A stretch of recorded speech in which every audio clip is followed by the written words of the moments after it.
received his PhD from Johns Hopkins University, and has been past president of the Southern Historical Society, as well as a fellow of the Society of American Historians. He's authored numerous books, including We Have the War Upon Us, The Onset of the Civil War, November 1860 to April 1861, which will be the topic of his discussion tonight. But he also wrote Jefferson Davis American, with which I'm sure many of us here are familiar. Thinking about the events of those days and the events of these days, there's always lots of turmoil in the world and in our country, and we generally resolve them. This time we didn't, and Professor Cooper is going to tell us more about why it didn't happen. So, without further ado, William Cooper.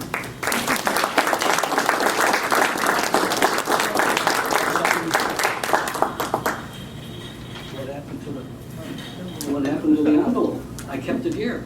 The envelope, please? Here it is. Oh, thank you very much. I'm deeply I grateful. wondered why I got that. I could talk without it, but y'all will probably rather you have some more sense. Nuclear code. Mark? Yes, sir. Oh, that, yeah, we're just robbing stealing the notes. Well, no, I can say a lot without notes, but sometimes it's more cogent if I do. I appreciate that introduction. I appreciate very much being here. This is my second visit to this organization. The previous one was a very long time ago, at least 20 years ago. Front, and I'm prepared for the spears. I hope I'm prepared for them. You might hold back and let me get a few minutes down the road before you start pitching them at me, however. Now, my book investigates this book, We Have the War Upon Us, investigates the crisis of the Union, the 5 months between the election of Abraham Lincoln in November of 1860 and the outbreak of war in April of 1861. In it, I strive to tell the story from the perspective of those involved, the men whose actions and inactions resulted in a massive civil war. Of course, none of them, North or South, knew what would be the outcome of their deliberations, of their positions in those months. Today, most Americans see the Civil War as a good war. The Union was maintained, even strengthened, and racial slavery was abolished. But to repeat, the actors in my pages, they could not foresee what was going to happen. Most didn't anticipate any war at all. And those who did overwhelmingly expected a very short contest. It'd be one battle. Whichever side lost would give up, whichever side won would win, and that would be it. It'd be all over. There were a few who thought a prolonged conflict likely, most of them fearfully, some with great anticipation, but no one, not even those who anticipated a longer war, could imagine the ferocity of what did occur. And the most recent research has upped the casualty rate, and now it's generally accepted that some 760,000 dead on both sides, plus that many more wounded on both sides. Now, to make this number somewhat really come home to us, think about our country today. The population increase since 1861 to 2013, the same percentage casualties, you'd have 7.5 million dead, another 7.5 million wounded, 15 million total. Just think about those numbers. Think about those numbers. Now, my basic argument is that the war did not pit two irreconcilable forces against each other. To my mind, the evidence is quite clear that a solid majority of Americans did not want the Union to break up, and they certainly did not want any war. Yet, as you of course know, secession and war came. Now, they came despite a massive effort, and I think many times we don't realize the massive effort that was made by Northerners and Southerners alike to fashion a settlement to the dispute between the South and the Republican Party, the party of Abraham Lincoln. was not a dispute between the South and the North, because most Northern Democrats, and the North was almost evenly divided between Republicans and Democrats, most Northern Democrats from the very outset were quite willing to give the South a good deal. After all, the South, politically speaking, the South formed the backbone of the Democratic Party, though without the South, the Democrats had no chance of winning national elections. The issue between the South and the Republican Party was not specifically slavery, at least not the institution as it existed in 1860. Even Republicans overwhelmingly agreed that the Constitution protected slavery in the 15 states where it was legal. One measure almost all Republicans supported in this crisis winter, even Lincoln himself finally did in his first inaugural, was the original 13th Amendment. That amendment got passed the Congress on March the 3rd, the last day of the congressional session, 1861, before Lincoln was inaugurated the next day. And this first 13th Amendment would have made slavery in the states basically untouchable, because it could not have been eliminated unless those states themselves agreed to abolish it. And make no mistake, if war had not come, this amendment would have easily been ratified and put in the United States Constitution. There would have been no more than 2 or 3 states, if that many, that would have voted against it. And in his inaugural, Lincoln himself went on record saying he supported this amendment. Of course, the great irony is, as all of you know, the 13th Amendment, put in the Constitution in 1865, abolished slavery. But this first 13th one was far from abolishing slavery, but made it almost untouchable. The key issue in the winter of 1860-61 was rather the territories, the land owned by the United States, but not yet divided in individual states. Today, the Great Plains, the Southwest, the area westward from the Rockies to the Pacific Ocean, but from California and Oregon, both states in 1860. There were 2 dimensions to the territorial issue. The first was political power. As you all know, according to the Constitution, the number of states you have has a great deal to do with how much political power you have in the national government, because states, of course, the Congress. Every state has 2 senators, and then the congressmen, the representatives. And then in the electoral college, which chooses presidents, it's made up of the number of congressmen plus the senators. So the number of states you have, free states or slave states, makes a great deal of difference. The Southerners were very concerned. The free states already outnumbered the slave states in 1861, not by very many then, but they already outnumbered them. And the Southerners were very concerned if all future states would become free states. So this question of political power. But second, and I think much more important, the territorial issue was the symbolism of it. Because the territories represented the future of the United States. Not only the future of the country, but also the definition of the country. From the American Revolution forward, slavery and freedom had marched side by side in the geographical growth of the country. From the Appalachian Mountains at the time of the Revolution to the Mississippi River, and then beyond, free states and slave states side by side marching to the west. Would that continue? Or would, as some Republicans advocated, would that have to stop? If it stopped for Southerners, what would that mean about their Americanism? Would they be Americans? If they were told that because of an institution they had, they could not participate in this westward march, which they had always done, they were being told, well, you're really not American, because the future is America and you can't participate in it. I think this symbolic dimension of the territorial issue was even more important than the practical political one. Now, this Republican Party was a northern party, as all of you know. It was a party without any substantive southern component.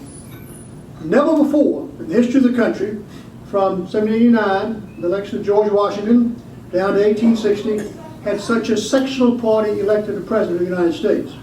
Certainly there were parties that were more northern than southern, like the Federalist Party, early Federalist Party, but there were still powerful Southern representatives in that party, and Southerners had influential voice. Not so in the Republican Party. Abraham Lincoln received not a single vote in any of the 15 slave states, and but a handful of popular votes all along the border where slavery and freedom met. Still, Abraham Lincoln won a clear electoral majority. In the Electoral College, there was no question.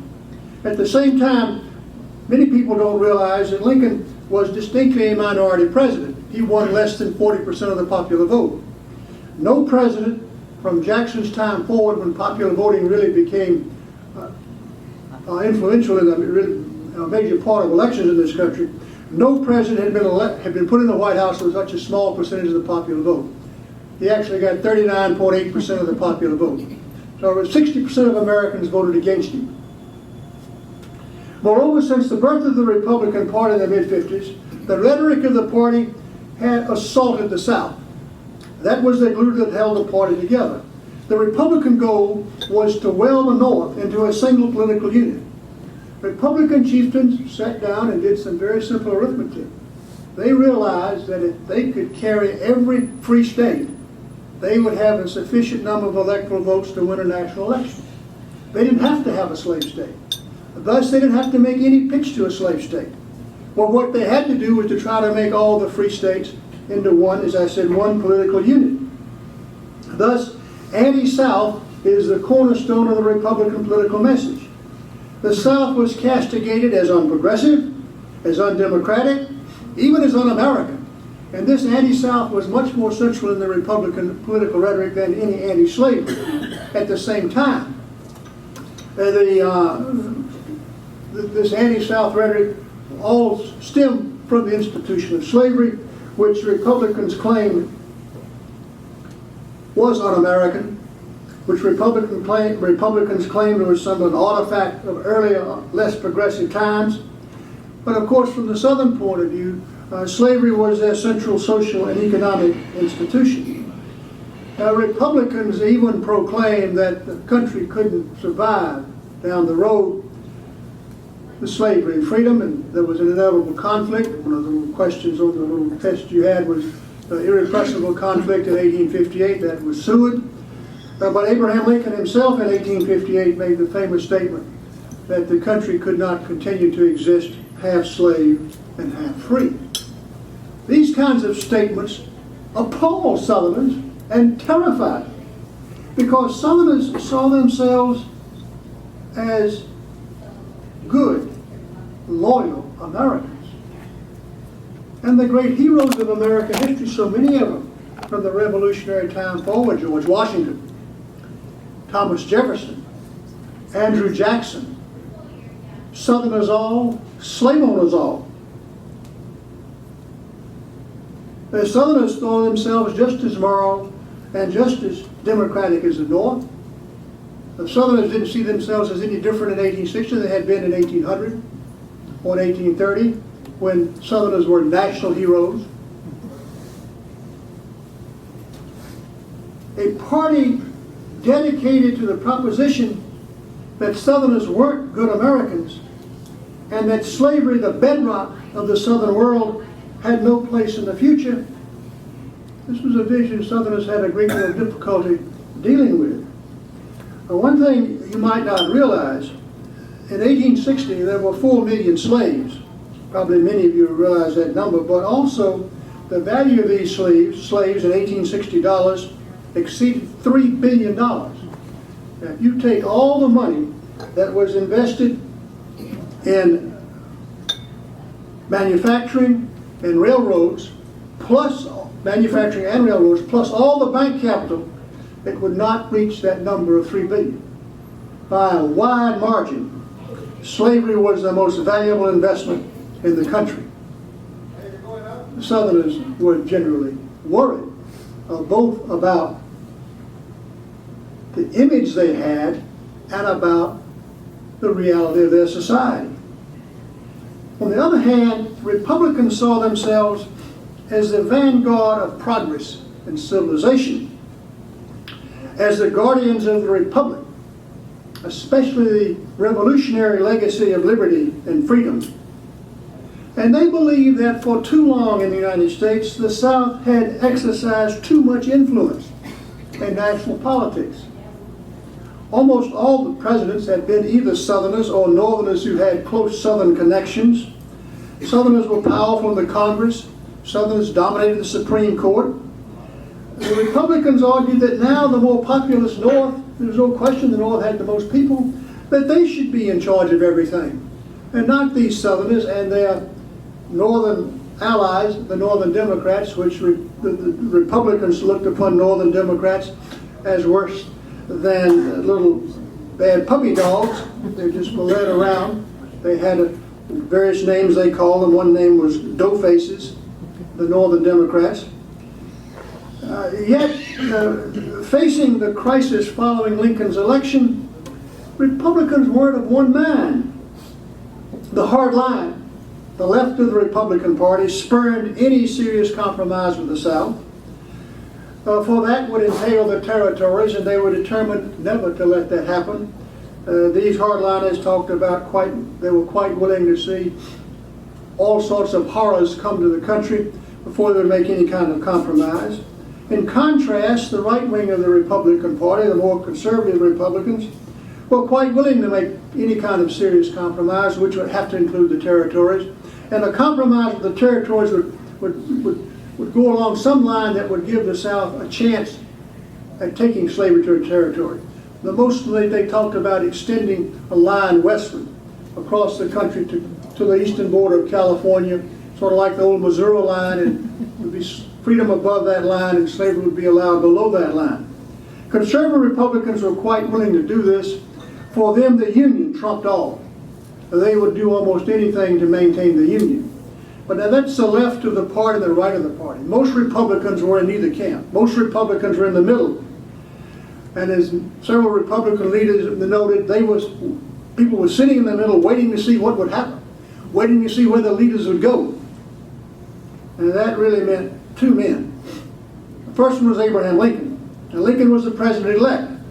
But it's hard for us now to get back to Lincoln before March the 4th, 1861. Lincoln was basically unknown. He was terribly inexperienced. He had held one national political office. He had served in the House of Representatives for one term back in the late 1840s. Since then, he had not been elected to anything. He had tried twice to be elected a senator from Illinois and lost both times. He did not have a real national name until 1858 when he ran for the Senate against Stephen A. Douglas in this state and lost. That gave him a lot of national visibility because of Douglas's national stature. But even with that visibility, he was largely unknown and utterly inexperienced. Few, even Republicans, had much confidence in Lincoln. They were very worried that Lincoln was not up to the task. They didn't know what he would do. And many still looked to the second Republican, William Henry Seward. Seward was a senior senator from New York. And for a decade, he had been a major figure in national politics. He was far more widely known than Lincoln, far more experienced. And before he lost the presidential nomination to Lincoln in the spring of 1860, he was clearly the leading Republican in the country. In fact, he expected to get that nomination. The fact that he lost to Lincoln was almost unbelieving to him. And ironically, one reason he lost to Lincoln, a major reason he lost to Lincoln, was that his decade in the national limelight, he'd been too visible for too long. And many Republicans said, gosh, you know, people look at Seward and people think he's pretty radical. He talks about the irrepressible conflict, and he's said this since 1850. And Republican leaders were very concerned, knowing they had to carry all the free states, about the southern portions of this state and Ohio and Indiana and Pennsylvania. That if they lost the southern portions of any of these states, they would probably lose the election. And they feared that Seward's radical image would hurt them, that he couldn't carry the lower parts of these states. Thus, the Republicans would lose the election. Whereas Lincoln was looked upon as much more conservative than Seward. Again, he had been much less visible, didn't have the notoriety Seward had, and one of the major reasons he got it was because he was looked upon as less radical than Seward. In the crisis, these two men would not agree. Now, as you know, all the efforts to compromise the territorial issue failed.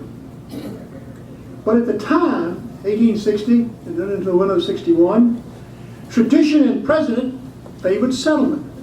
Most Americans believed that somehow Congress would work out a deal. Congress came into session in December of 1860, a month after Lincoln's election, and would remain in session, as it did in those days in the presidential year, until the inauguration, which was not until March in that time. So Congress was in session from December to March. And then sectional compromise had been a major theme in American history, in American political history, since the Constitutional Convention of 1787, in which sectional compromise played a major role in the drafting of the Constitution and the passage of the Constitution in Philadelphia. And in fact, 3 times since then, in 1820, in 1832, 33, and in 1850, serious sexual disputes had been settled by congressional compromise. And the first and third of those had involved the territories. The Missouri Compromise of 1820 settled a slavery question in the Louisiana Purchase, and the Compromise of 1850 settled the slavery question in the Mexican Cession, that territory taken after the United States defeated Mexico. It's the modern Southwest in California. Yet in 1860-61, despite Herculean efforts by pro-compromise forces, and again, Northern as well as Southern, Congress failed to deliver. Why? Well, the opposition to any sort of compromise. There were 2 major forces opposed to any kind of compromise, serious compromise. The first of these forces were the radical Southerners. They were known as fire eaters. That was a term used back in 1860. These were those people who preached secession. They were called fire eaters because of their rhetoric. It was very fiery. Circus performers were supposed to swallow fire and spit it out. These people were the rhetoric was very fiery, and they used language like the Union was a dagger ready to stab into the Southern heart, and Southerners had to do something to save themselves. And for fire eaters, the election of Lincoln was a godsend. He was a Northern president elected by a Northern party, by Northern voters, with no Southern influence anywhere around. And even regular Southern Democrats had attacked the Republicans throughout the campaign for president as being dangerous for the South, and now this fellow Lincoln has actually won. The Republicans would take over the executive branch of the government, and these fire eaters pushed really hard. And in the deep Southern states especially, they put enormous pressure on regular Democrats like Jefferson Davis of Mississippi, for example. They would oppose anything that even smelled like a compromise. That's the first group. The second group, I've already mentioned, the hardline Republicans, the left of the Republican Party. Now they wanted total victory. They wanted to step on the South. They rejected any attempt to deal with the South, and they gloried in the fact that they had beaten the Southerners politically. Now, stop and realize that neither of these groups had a majority in their section. The fire eaters didn't have a majority. The hardline Republicans didn't have a majority. But as so often is the case, a small, dedicated, vigorous minority can direct all kinds of things, can press all kinds of issues and press all kinds of politicians. You don't have to be a rocket scientist to look in the newspaper and the TV today to see that happening on both sides of the congressional aisle. With neither of these groups having a majority, how in the world did what they wanted come about? Well, here's where we come to Mr. Lincoln. In the crisis, Abraham Lincoln sided with the hardline Republicans, particularly on territorial compromise. Here, he and Seward disagreed fundamentally. And here's the great irony. Seward was passed over in 1860 in favor of Lincoln because he was perceived to be too radical, and Lincoln was perceived to be more conservative. But in this crisis, Seward takes a much more conservative position than Lincoln does. And Seward is quite willing to work a deal with the Southerners, whereas Lincoln proved absolutely and totally unwilling to make any deal with the Southerners that involved the territories. Now the question is, well, why Lincoln took that position? Because Lincoln was no radical. He didn't share many of the characteristics of those who were the hardline in the Republican Party, but on this issue he surely did. I spent a lot of time in my book talking about why Lincoln took this position. I think there were three major reasons. The first of these, Lincoln was ignorant of the South. Lincoln had no Southern political friends. He really had no Southern friends at all, aside from a couple in Kentucky. He had not been in Congress for 15 years. There he had known some Southerners and been friendly with a couple of them, but he hadn't kept up with them. He had nobody who could really tell him what Southern politics were like. And Lincoln looked upon the whole secession movement as something ephemeral. There's a few, blowhards, and they would just blow and blow, and all of a sudden they would just blow out. He didn't take it seriously for a very long time. He refused to take it seriously.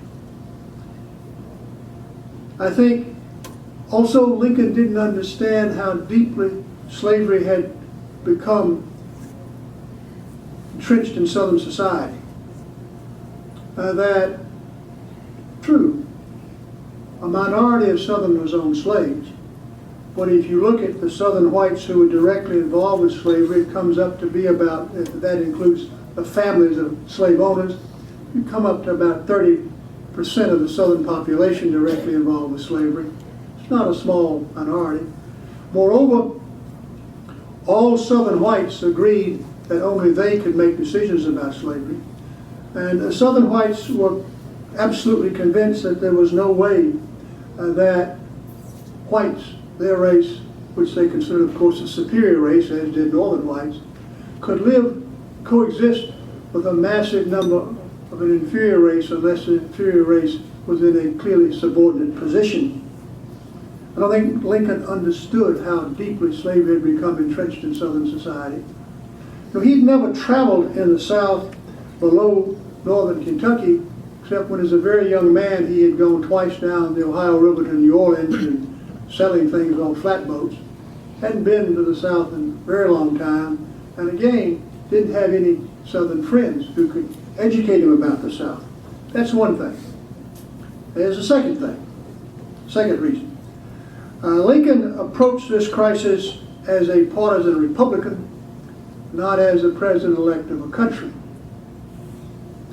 He was advised and urged, even by Republicans, that he should make public statements that he was the president of all Americans, that he would respect the rights of all Americans, that though he and Southerners didn't agree on all issues, they were still Americans and he would be their president. Lincoln refused to do this.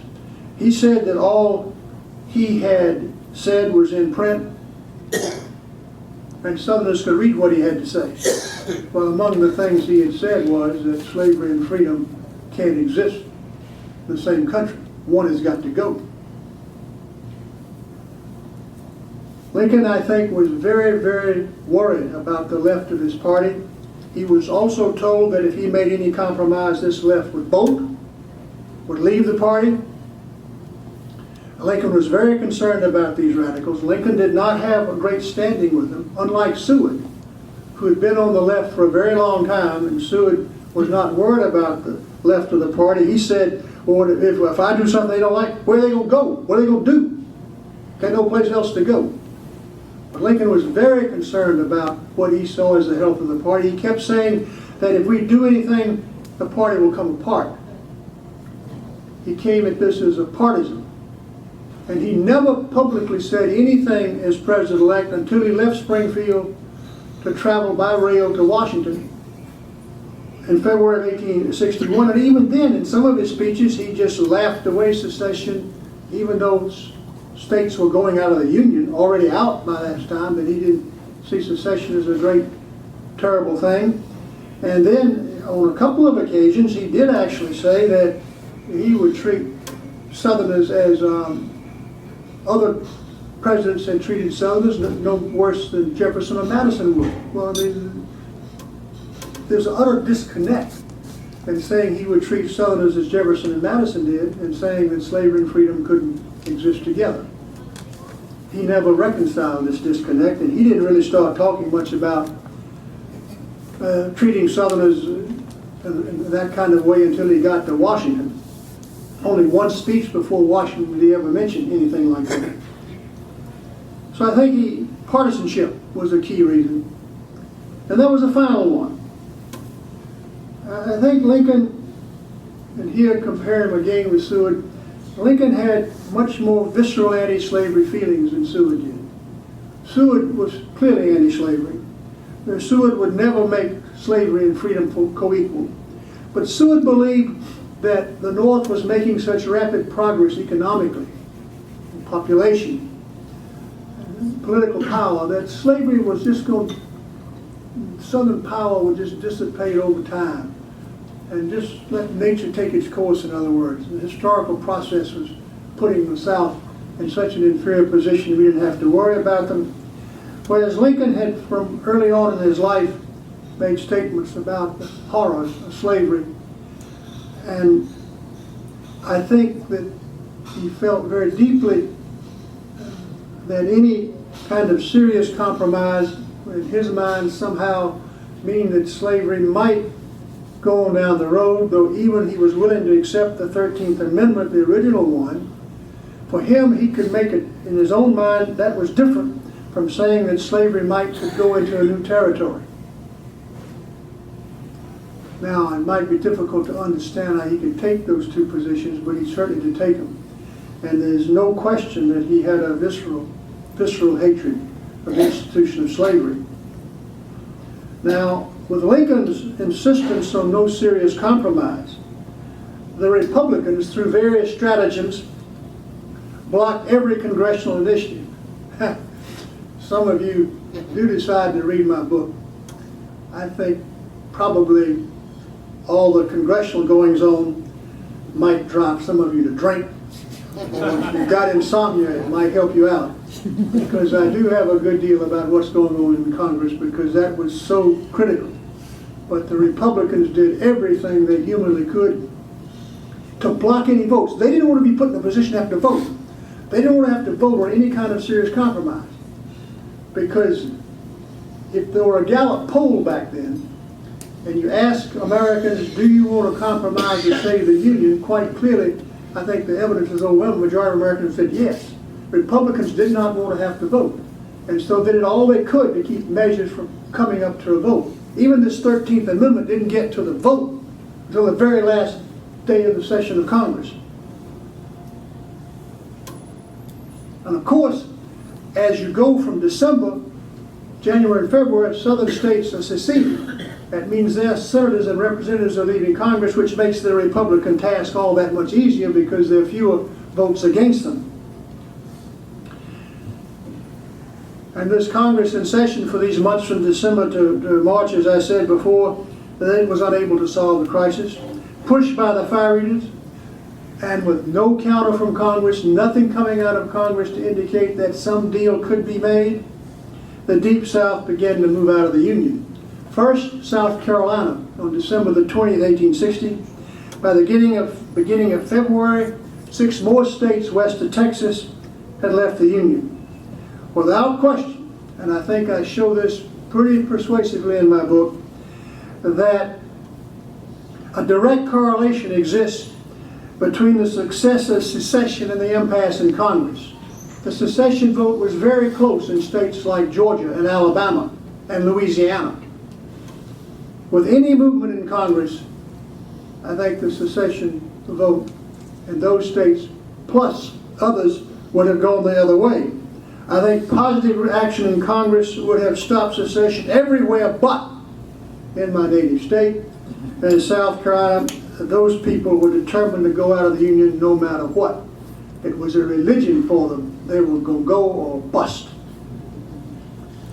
Of course, as you well know, all the slave states didn't secede. Just as the Republicans divided, so did the slave states.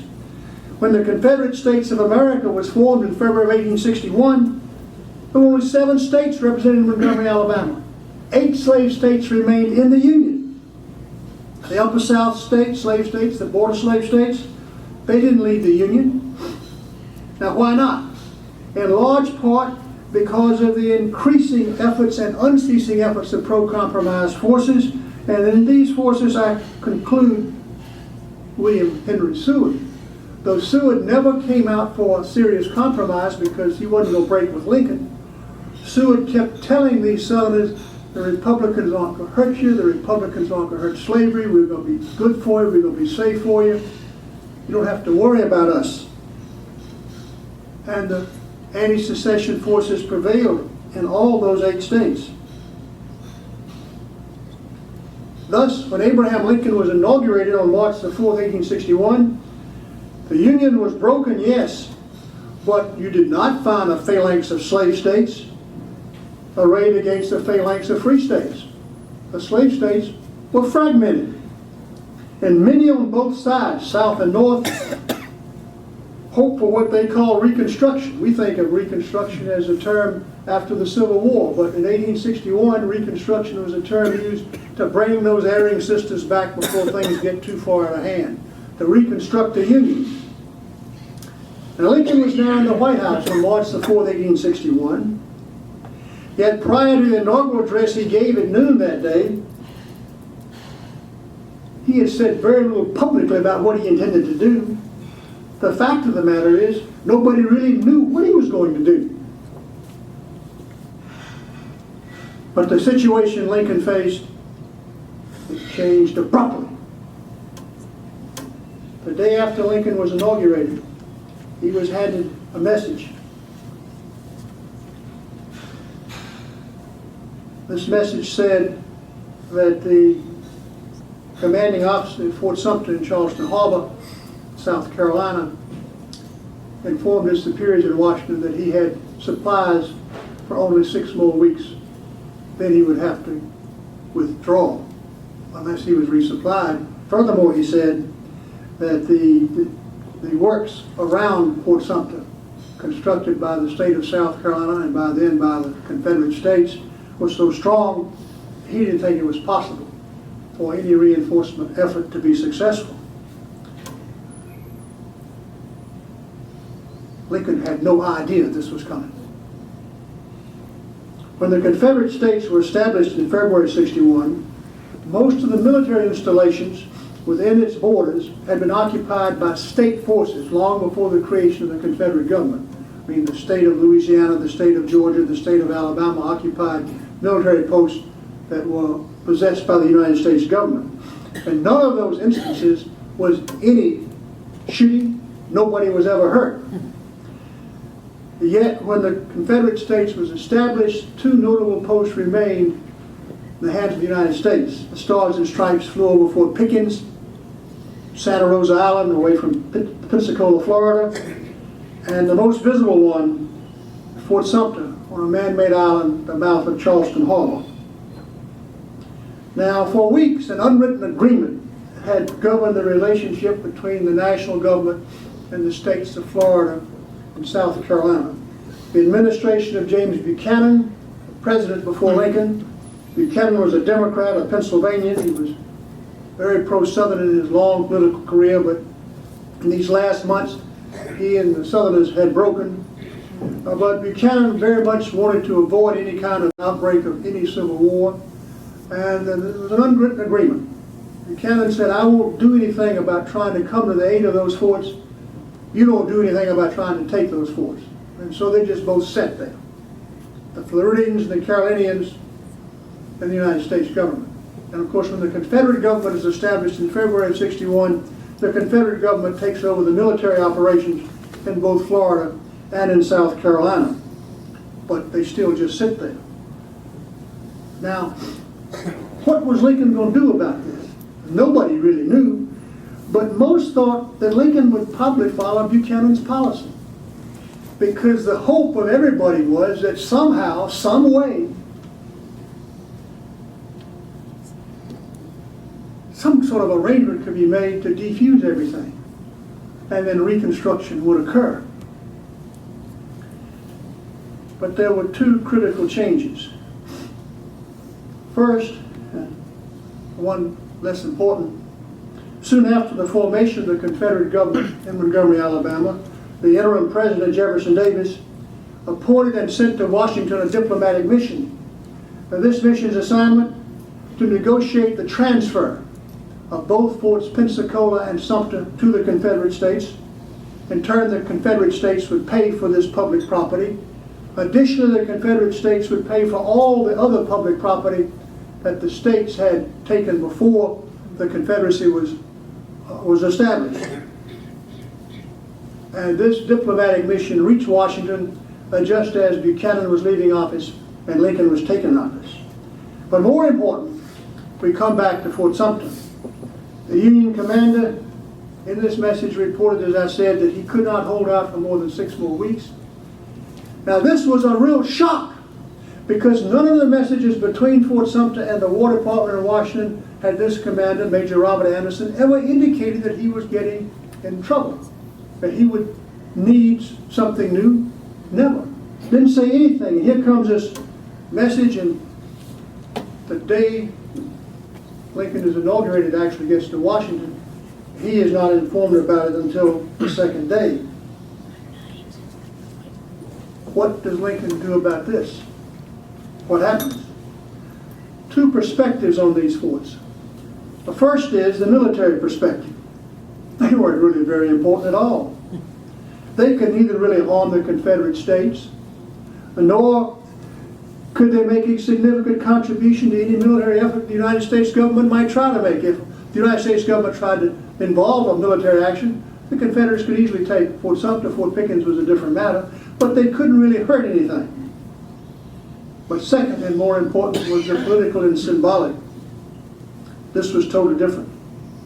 For the Confederate States, the Union flag over these two posts meant that an uninvited foreign military force was within its borders. Military force within its borders that it did not ask to be there. For Confederates, it could only mean that these posts were intended to be used against Confederate interest. For Abraham Lincoln, the flag flying symbolized an unbroken union. And my book closes with a rather detailed consideration of the deliberations and final decisions that led Abraham Lincoln to decide that he would reprovision Fort Sumter, that he would not give it up. And Jefferson Davis in turn decided that he would not permit the reprovisioning of Fort Sumter. Now, those two decisions in tandem resulted in war. Thank you very much. Thank you very much.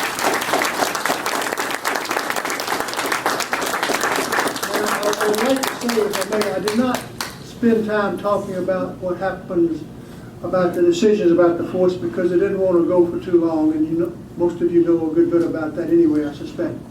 But if you want to ask any questions about anything I've said, I'll be very glad to try to entertain them. You know, when I was younger, I would always say, I'll be glad to answer them. But I've learned that's a bad thing to say. I cannot answer lots of them. But I will address any of them. Yes, in the back.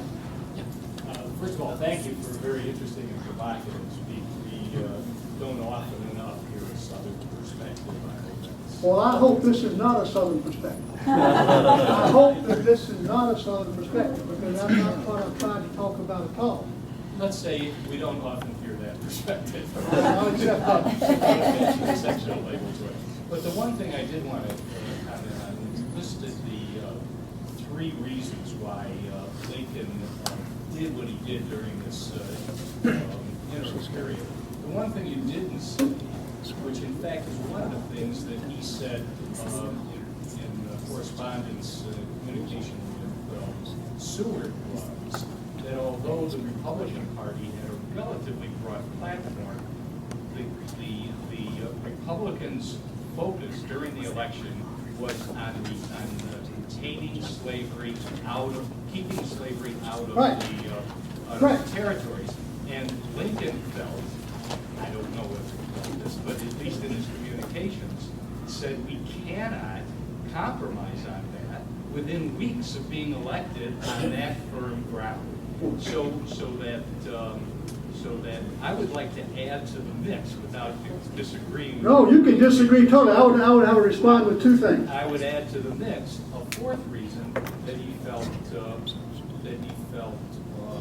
say morally, but he felt ethically compelled. Oh no, he talked about the Chicago platform as if it were the Ten Commandments. There's no question about that.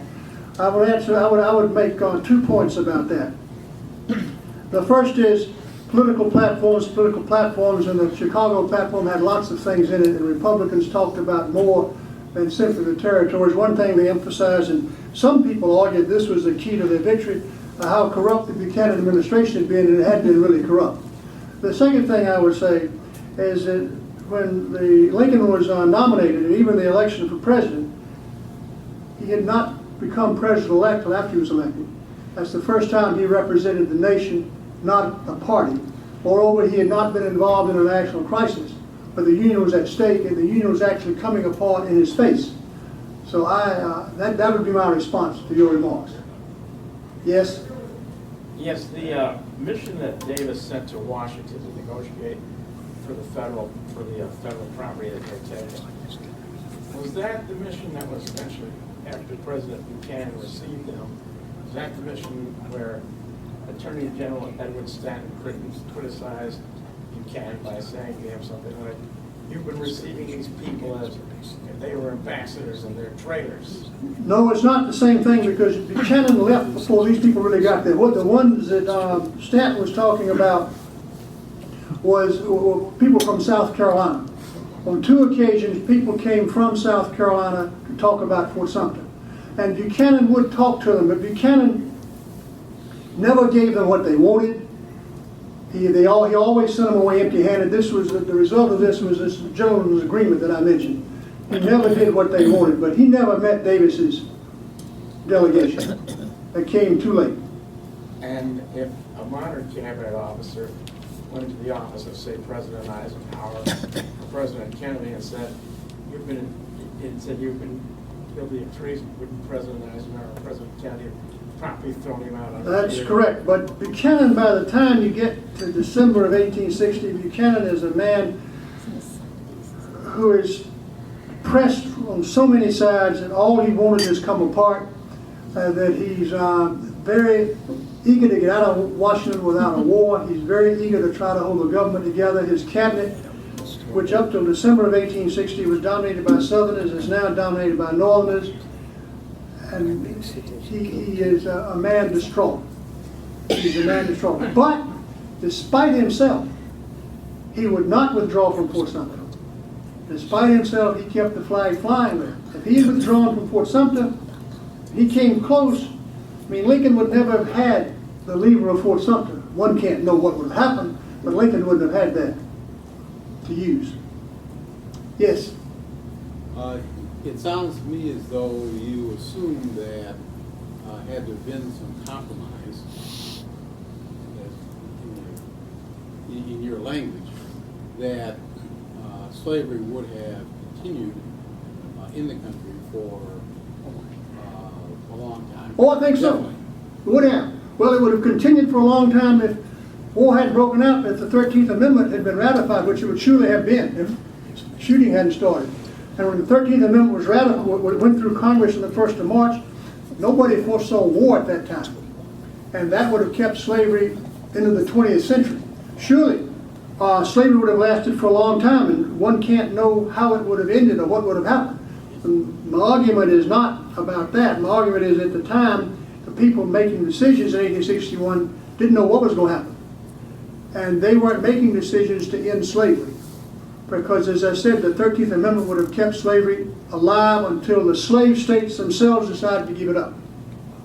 And that would have been a very long time. Now, I think it would have ended in time.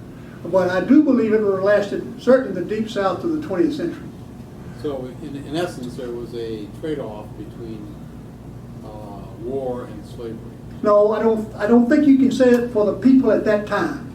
We can say it now, we can look back. But even Lincoln accepted the 13th Amendment, which was going to keep slavery in the 15 states that had it for as long as they wanted it. They was not going to end slavery in the country. But the South also would not have accepted that. That wasn't enough for them, no. Well, I should back up. For the hardliners, no. For the radicals, for the fire eaters, absolutely not.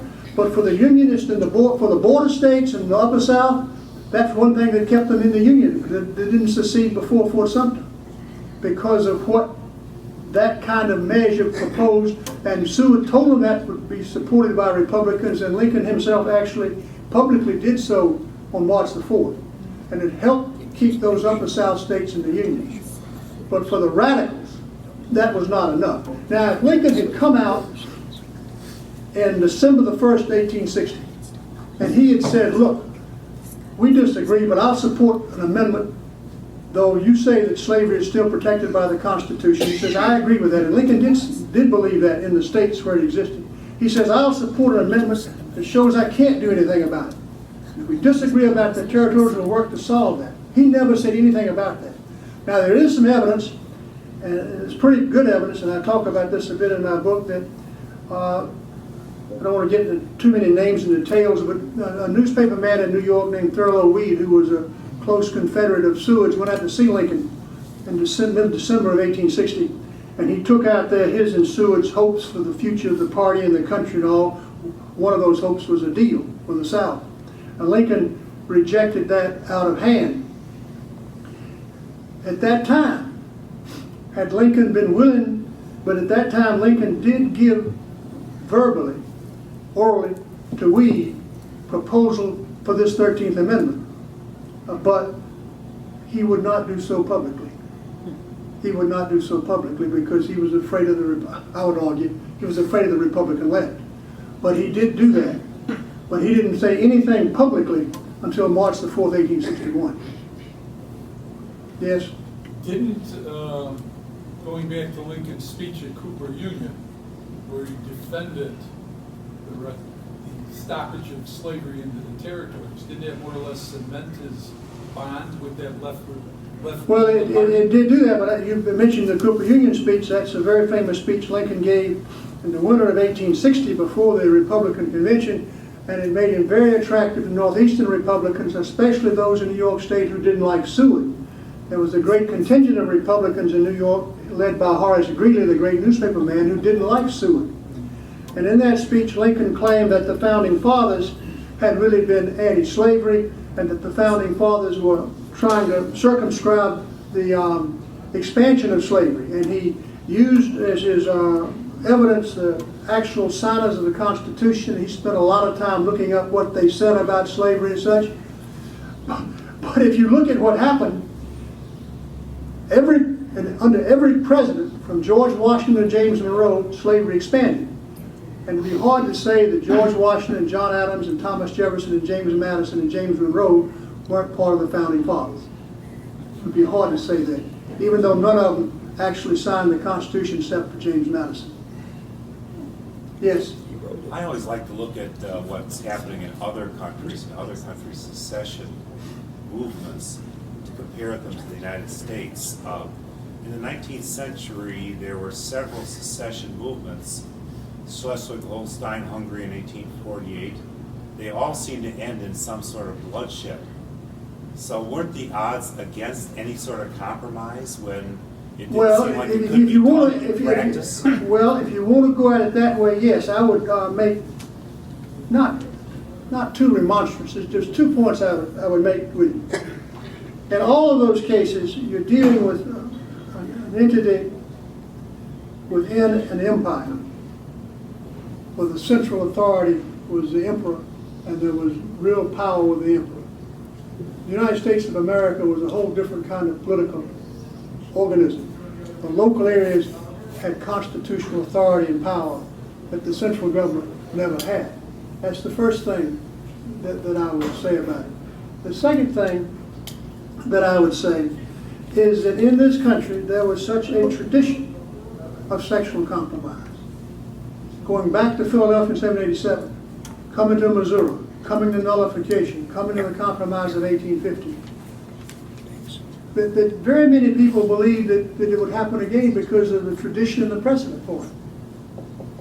Now, I'm not countering what you said, I'm just bringing up two points about it. No, they did. The Austrians crushed Hungary, the Prussians crushed Schleswig-Holstein, absolutely. The Danes did. Well, the Germans took it though.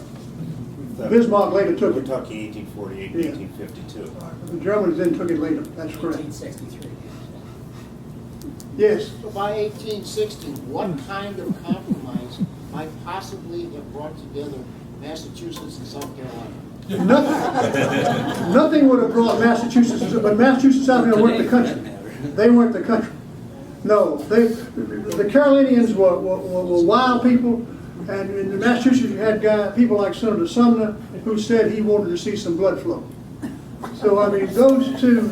But in Massachusetts, you also had a man like Charles Francis Adams, who was the grandson of John, and the son of John Quincy, who was in the Congress and had a very influential role to play in this crisis. And he very much wanted some kind of hope for a deal. He wouldn't quite go for the kind of territorial deal that Southerners were really wanted, but he hoped for something. And I think with a man like Adams, you might have could have dealt. But you can't get those two states together. Okay, but what if you're going to keep the Northeast together with the Deep South? Yeah. What kind of sectional compromise is If possible? they would extend, what they talked about most was to extend the Missouri line westward to California.